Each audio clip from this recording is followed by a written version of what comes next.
বনকর্মীদের জন্য সুখবর, অক্টোবর মাস থেকে বেতন বাড়ছে তাদের। নমস্কার, কলকাতা টিভিতে সকলকে স্বাগত।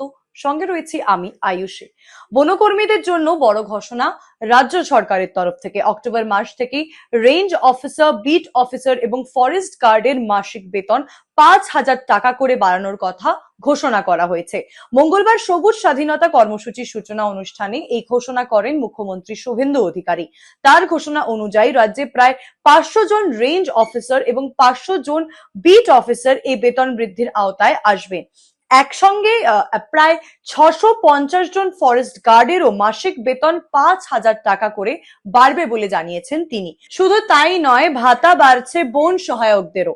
বর্তমানে তারা মাসে 10,000 টাকা করে পান।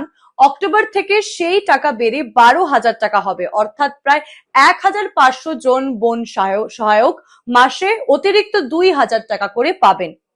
পরিবেশ ও বন সংরক্ষণে আরো বড় পরিকল্পনার কথাও জানিয়েছেন মুখ্যমন্ত্রী। রাজ্য জুড়ে 50 লক্ষ চারা গাছ লাগানোর মাধ্যমে সবুজ স্বাধীনতা কর্মসূচির সূচনা হয়েছে। সুন্দরবনে 3 কোটির ম্যানগ্রোভ লাগানোর পরিকল্পনাও রয়েছে। অক্টোবর, নভেম্বর এবং ডিসেম্বর মাসে এই কাজ শুরু করার কথা। এর পাশাপাশি 2027 সালে রাজ্য জুড়ে 20 কোটি গাছ লাগানোর লক্ষ্যমাত্রায় কথাও ঘোষণা করেছেন মুখ্যমন্ত্রী শুভেন্দু অধিকারী।